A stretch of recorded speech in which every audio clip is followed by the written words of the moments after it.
Hello les amis, j'espère que vous avez la forme. Ce soir c'est le week-end puisqu'on est le vendredi 16 avril. Qui dit week-end dit soleil, bonne humeur, bonne ambiance et en plus de ça vous allez regarder une émission qui vous plaît. Quoi de mieux? Je vais pas vous dire de quoi on va parler aujourd'hui, je vous laisse le plaisir de le découvrir tout au long de la vidéo. C'est parti.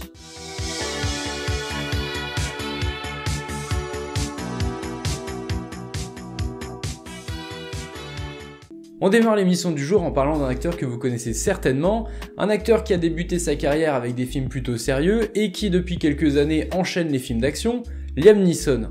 Si vous avez suivi l'émission, il y a de cela à peu près 2 mois, je vous parlais de l'acteur qui est bientôt âgé de 69 ans. Il a décidé de mettre une grande pause dans sa carrière par rapport aux films d'action et de se recentrer sur des films un petit peu plus sérieux, un petit peu plus classiques. Sauf qu'il semblerait qu'il fasse quelques exceptions. Le prochain film du réalisateur Martin Campbell, le réalisateur de Casino Royale et de GoldenEye, vient de s'annoncer, il s'intitulera Memory. Et on sait que Liam Neeson sera le personnage principal de ce film d'action. Dans ce film, Liam Neeson jouera le rôle d'un assassin, oui ça change, qui est sujet à des pertes de mémoire. Après avoir refusé d'exécuter un travail pour une organisation criminelle qui est dangereuse, il va finir par être suivi donc tout le long du film et sa vie va être mise en danger. Et dit comme ça, on dirait le scénario du prochain film Jason Bourne. En fait, ce Memory, vous connaissez peut-être certainement puisque ce sera le remake d'un film belge de 2003, La mémoire du tueur. Au casting de ce remake américain, on aura la sublime Monica Bellucci qui campera non pas moins que le rôle de l'antagoniste principal, mais nous aurons aussi Guy Pearce. Et pour le moment, le tournage a déjà commencé, mais nous n'avons pas de date de sortie. Et de vous à moi, ça fait plaisir de voir Martin Campbell qui revient derrière la caméra, puisque ces dernières années, il était plutôt discret et que son dernier film c'était The Foreigner en 2017 avec Jackie Chan et Pierce Brosnan.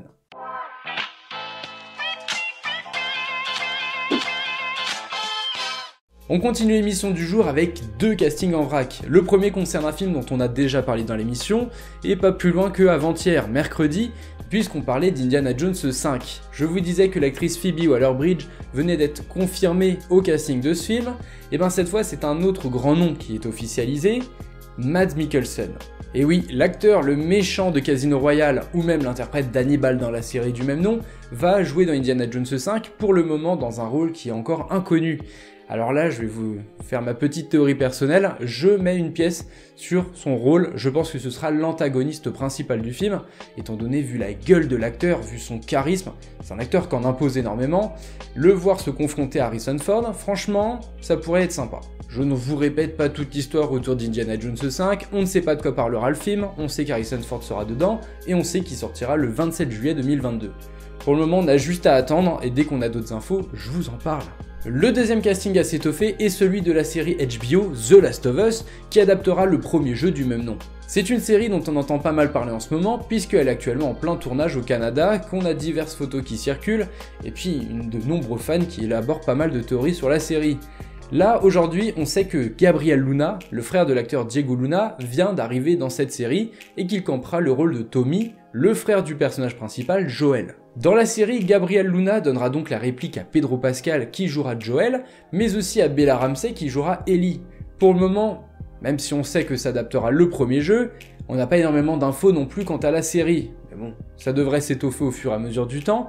Tout ce que je peux vous dire, c'est que si vous avez fait le jeu, vous vous souvenez que le personnage de Tommy, c'est un personnage qui était plutôt de second plan. C'est le frère de Joel, mais c'est pas le personnage qu'on voyait le plus présent dans le jeu. Il intervenait à certaines scènes, mais était quand même important. En tout cas, je ne sais pas vous qui regardez cette vidéo, mais personnellement, c'est une série que j'attends énormément, puisque The Last of Us, c'est quand même mon jeu préféré. Et vous, dites-moi en commentaire ce que vous pensez et ce que vous attendez de la série, ça m'intéresse.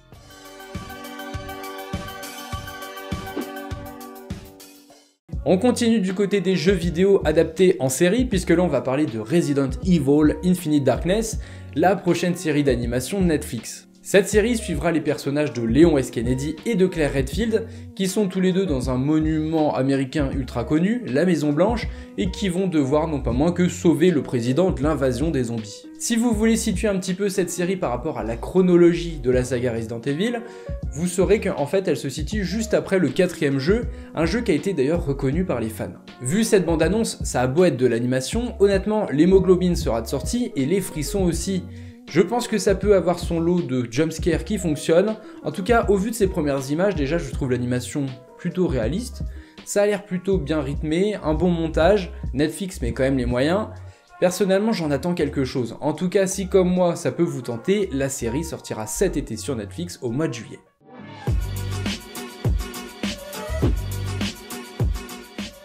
On continue avec un personnage des plus loufoques, Borat. Borat d'ailleurs, dont l'interprète Sacha Baron Cohen, avait dit que c'était terminé. Et oui, il avait dit que c'était trop dangereux de tourner des films Borat, et que il mettait sa vie en péril. Sauf que j'ai une bonne nouvelle si vous êtes vraiment un fan pur et dur des deux films, Borat va prochainement revenir sur Amazon Prime pour une version longue. Au mois d'octobre dernier, on a Borat 2 qui sortait sur Amazon Prime et qui a eu plutôt du succès. D'ailleurs, on a même l'actrice Maria Bakalova qui est en ce moment nommée pour l'Oscar de la meilleure actrice dans un second rôle. Et tout ça, ça fait parler du film.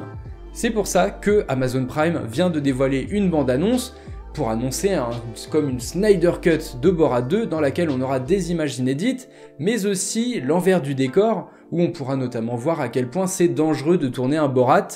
D'ailleurs, dans la vidéo, on voit Sacha Baron Cohen qui tente de tenir la porte d'une caravane, et derrière, il y a des manifestants qui veulent à tout prix le violenter. Pour le moment, Amazon Prime n'a pas donné de date de sortie officielle de cette version longue de Borat 2, mais j'ai l'impression, et ça j'en suis pas sûr à 100%, mais qu'ils vont la sortir juste avant la cérémonie des Oscars de 2021, cérémonie qui doit se dérouler le 26 avril, donc je pense que ça sortira juste un petit peu avant pour qu'on refasse parler du film. Si vous avez apprécié Borat 2, pour l'instant ce qui n'est pas trop mon cas, cette version longue ça devrait vous intéresser et ce sera disponible en streaming sur Amazon Prime. Ce soir, je vous propose de la comédie avec Five, disponible dès maintenant sur Netflix. Five, c'est une comédie qui est sortie en 2016, c'est français et je peux vous dire que ça fait énormément de bien dans le paysage audiovisuel. Ça nous raconte l'histoire d'une bande de potes qui décident d'emménager ensemble dans un super appart à Paris. Le problème c'est qu'on a l'un des potes qui a décidé de payer lui-même la moitié du loyer, il va se retrouver en galère d'argent, et il va pas avoir d'autre choix que de devenir dealer. Sauf que dealer, de vous à moi, c'est pas un métier qui s'improvise, je ne dis pas ça en connaissance de cause, et vous allez voir que ça va amener son lot de situations cocasses, mais aussi dangereuses, et que tout va s'empirer. Cette comédie est réalisée par Igor Gotsman, le créateur de la série Netflix Family Business, et au casting on retrouve Pierre Ninet, mais aussi François Civil, dans deux rôles irrésistibles. Si je vous le recommande énormément ce film Five, c'est tout simplement parce qu'il y a vraiment des moments qui sont hilarants, c'est à se tordre de rire, mais il y a d'autres moments qui sont beaucoup plus angoissants et on est vraiment à la place des personnages. En plus de ça, la bande de potes, elle est vraiment jouissive à regarder, il y a une réelle connexion entre les personnages, et même nous, on a l'impression d'être à leur côté. C'est un film qui est frais, qui est au goût du jour, et qui a un réel parti pris au niveau de sa mise en scène. Ça change du paysage audiovisuel qu'on a l'habitude de voir, c'est une réalité. Regardez-le, vous le verrez tout de suite, de toute façon, c'est pas des choses qu'on a l'habitude de voir, et ça fait réellement du bien. Si vous voulez un film à la fois pour vous détendre, pour vous marrer, mais aussi avec des vrais enjeux, Five c'est le film parfait pour vous ce soir.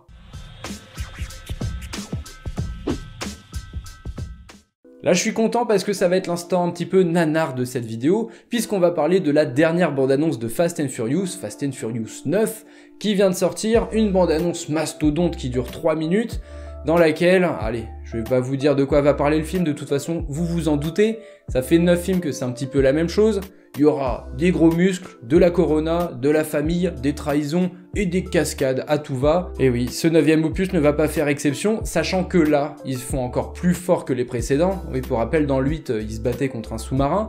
Et là, dans ce 9e opus, on utilise même un éventuel aller dans l'espace.